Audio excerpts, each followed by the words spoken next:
Hey, where are you right now? I'm at work, at the office. My husband calmly stated this without changing his tone of voice. He's lying. You're right in front of me. To betray me so easily? Well, I have my plans too. By any means necessary, I'll send you straight to hell.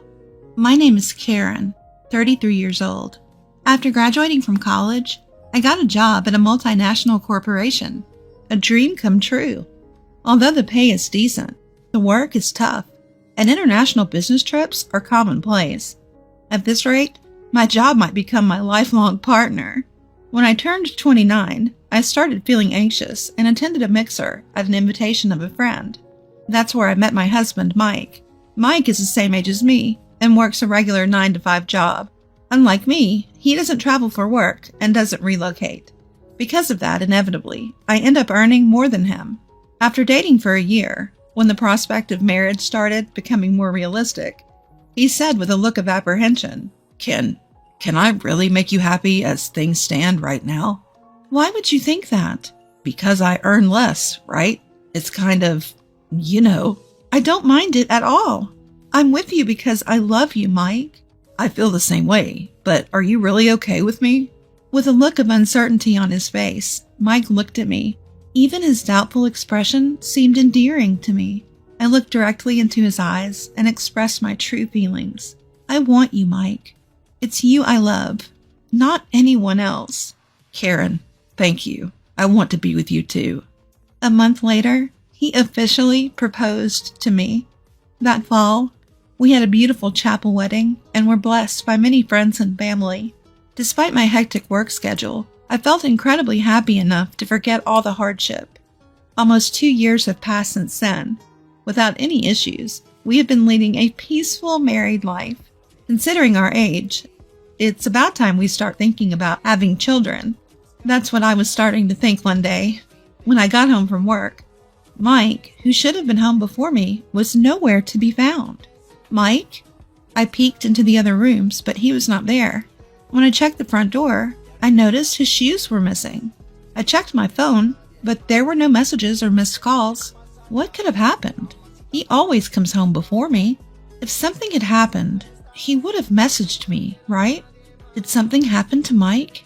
With a sinking feeling, I quickly dialed his number. Hoping for the best, I held the phone to my ear, and on the third ring, I heard his carefree voice say, Hello? Mike? Are you okay? Okay. What happened? Well, I just got home from work, and you weren't here. There were no messages, so I was worried. Are you okay? Sorry, I have to work overtime today. Overtime? You've never done that before, have you? When I asked curiously, Mike mumbled, Well. After a brief silence, he answered in a rush. The truth is, I've been given a big project.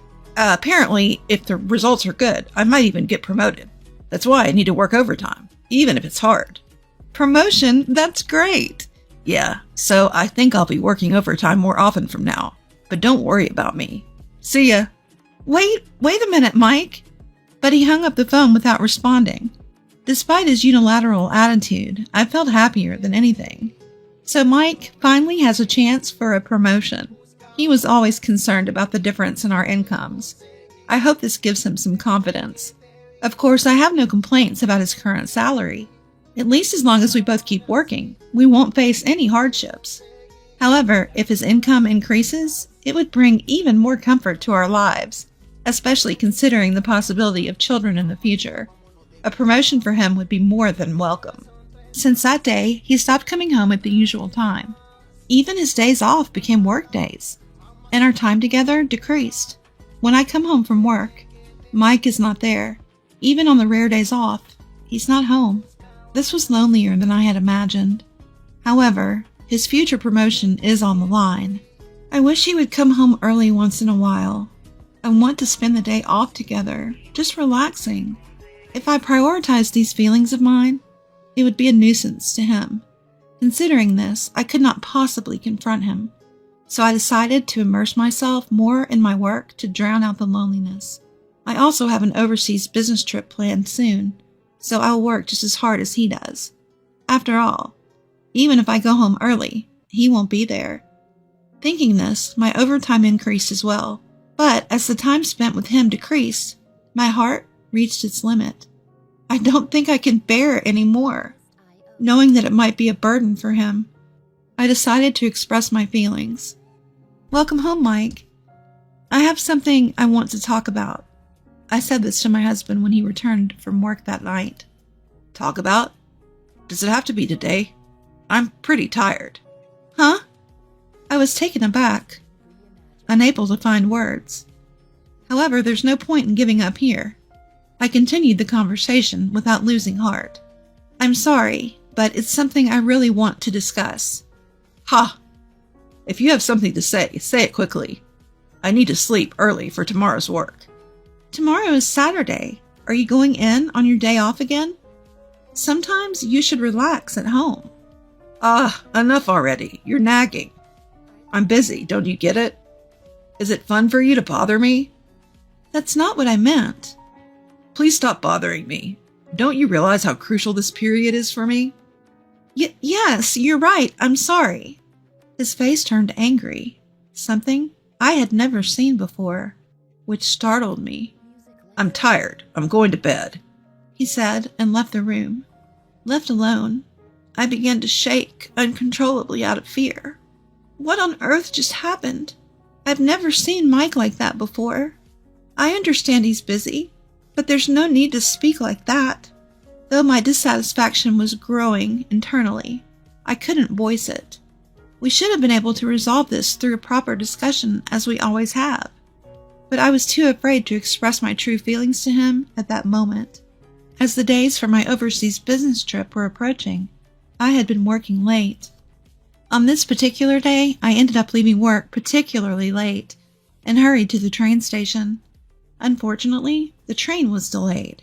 The chances are slim, but Mike might have gotten home before me. Thinking so, I decided to hail a taxi. "Excuse me, could you take me to this address, please?" I gave the driver the address of my apartment, and the car started moving. During the ride home, I didn't have the energy to look at my phone, so I blankly gazed out at the scenery. Stop! Stop the car, please!" Before I knew it, I found myself shouting at the driver. I opened my eyes wide and reconfirmed the scene outside the car window. That's when I saw it. Across the pedestrian walkway, Mike was walking with a woman I didn't recognize. You've got to be kidding me. Mike, why? Weren't you supposed to be busy with work? Why are you here with another woman? Questions about my husband started to flood my mind. I wanted to believe it was a mistake, but the clothes, the height, everything matched Mike. They were blatantly exchanging a kiss on the pedestrian path. Next thing I knew, I had my phone out and was filming them as evidence of his infidelity.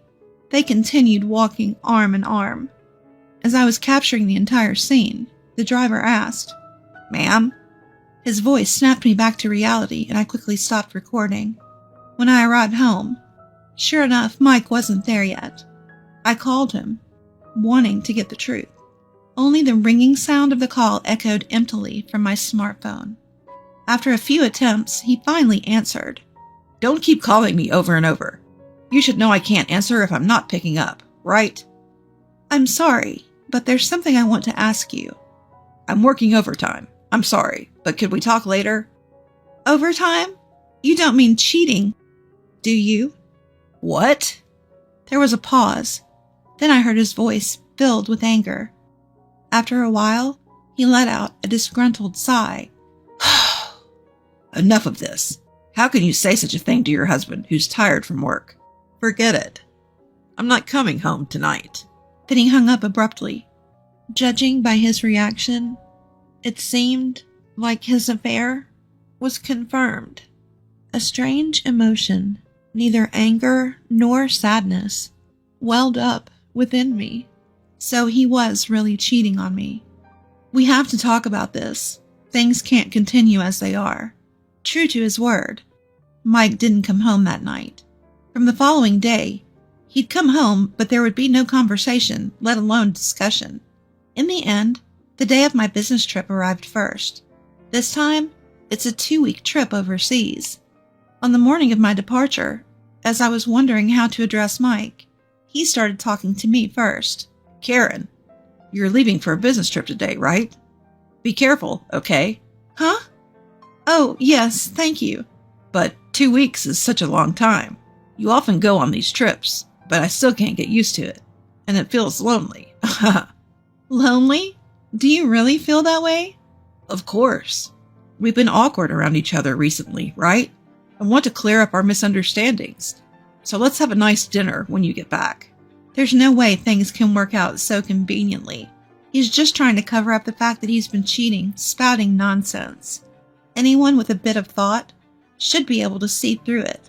But for some reason, I chose to believe his words at the time. I had thought that my love for him had completely cooled off after our strained relationship recently, but it seems I can't truly hate him from the bottom of my heart. Did I mistake what I saw the other day?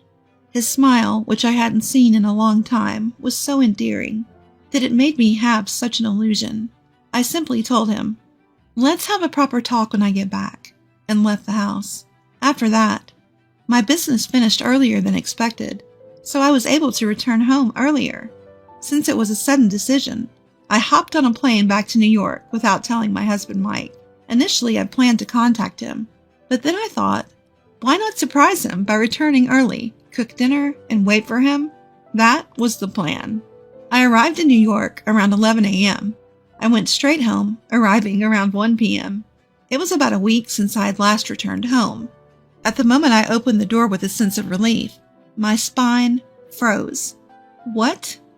What was that? What caught my eye was a pair of light pink pumps placed at the entrance. As I stood frozen, I heard Mike's voice and a woman's voice from the living room. I tiptoed down the hallway, peeking into the living room from behind a corner. They were drinking in their underwear. The woman was the one I had seen that day. With a sweet voice, the woman started to speak. "Hey, Mike. Are you really okay with inviting me over? Isn't it dangerous if your wife finds out?" Nah, it's fine. She's on a business trip abroad until the day after tomorrow. Oh, really? That's perfect timing. It's my birthday, and your wife isn't at home. Exactly. Thanks to that, I can spend time leisurely at home with you, Linda. You're staying over tonight, right? Oh, my. I love you, Mike. Thank you for the present. Mike's mistress, it seems, is named Linda. The two of them were hugging each other in their drunken state. This has to be a joke. Just because I earn more, why can he do such a thing in the apartment that I rented under my name? While fighting nausea, I recorded the cheating scene with my smartphone. When things settled down, I tiptoed back to the entrance and left the apartment. Sweat poured out, and my heartbeat pounded. Despite the situation, I was still believing in him somewhere. Sweat poured out, and my heartbeat pounded. Despite the situation, I was still believing in him somewhere. I wanted it to be a lie, yet the scene earlier wouldn't leave my mind. I can't continue as his wife anymore. Finally, I decided to resort to my last option. I dialed Mike's number and waited for him to answer. Answering my call with a casual hello, I made sure to speak with an air of urgency. "Hey, where are you right now?" Huh? I'm at work, of course. What time do you think it is? "Yeah, I guess so. I'm sorry, but it seems like someone's home right now." Not quite grasping the situation, my husband's voice wavered as he stammered. What? Speaking to him, who was likely unaware of the reality, I wove in a bit of deception. "So here's the thing. My trip got finished early, and I came back home, and when I got to the front door, I could hear someone talking inside." You mean to tell me you're standing outside our apartment right now? He questioned. "Yes, that's right, Mike. What should I do? Should I go inside to check?" I thought I'd lay a trap for him, seeing if he was in the middle of cheating at home. Depending on his response, I hoped we could have a proper discussion and resolve things amicably. However, my expectations were dashed to the ground. In a loud voice, my husband blurted out, Could it be a burglar? Get out of there now. Leave that place immediately. In that moment, any lingering feelings I had for him vanished. So this is how easily you betray me. Rather than admitting or apologizing for the affair, he chose to continue hiding it in such a pathetic way. For now, just get to somewhere safe, he insisted before abruptly hanging up.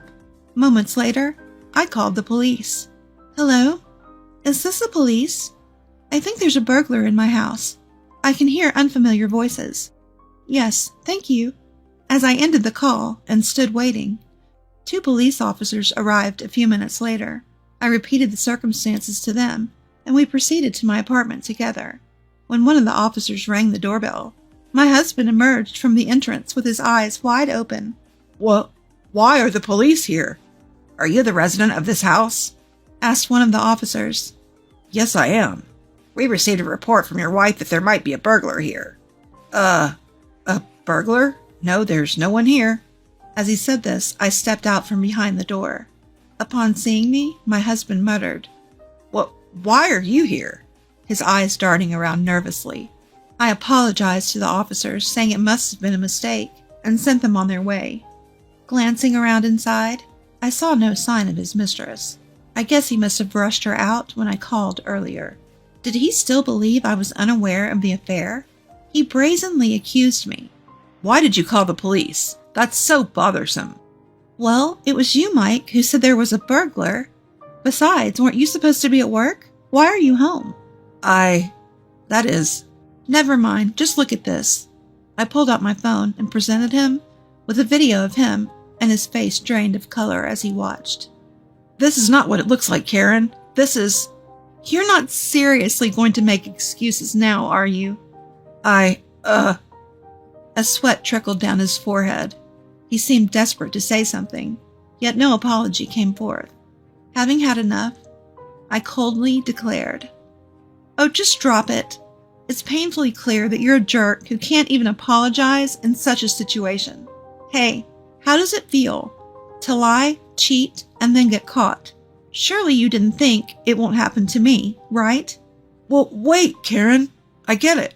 I'll apologize. Huh? Your apologies mean nothing to me now. In fact, they're worth less than nothing. Even if you apologize, I will never forgive you. I'll sue you for emotional distress, and that woman too. I hope you both rot in hell, you jerks. Fueled by anger, I drove Mike out of the house and locked the front door. He made a ruckus outside for a while, but when I continued to ignore him, he eventually left. Later, I got a call from my in-laws telling me that Mike had returned, saying he had nowhere to go. When I explained the situation to them, they were furious and had Mike write and mail the divorce papers for me. Thanks to that, my divorce was finalized without a hitch. The day after, I told my in-laws that the papers had been accepted. They kicked Mike out and apparently cut ties with him. I claimed emotional distress from Mike and the woman he cheated with through my lawyer, insisting on a lump sum payment. The other woman turned out to be Linda, a receptionist at the same company as him. Their affair was quickly made public within the company. Unable to bear it, Linda abruptly left the company. As for Mike, he's enduring the piercing gazes of his colleagues and somehow managing to get through his work. I later found out that his promotion was all a lie, just a tactic to hide his affair. I feel so foolish for being deceived by such a man, but at least I was able to make the decision to divorce. From now on, I intend to devote even more energy to my work and aim for higher positions. I'm determined to prove that marriage isn't the only path to happiness, and I'm ready to do it on my own terms.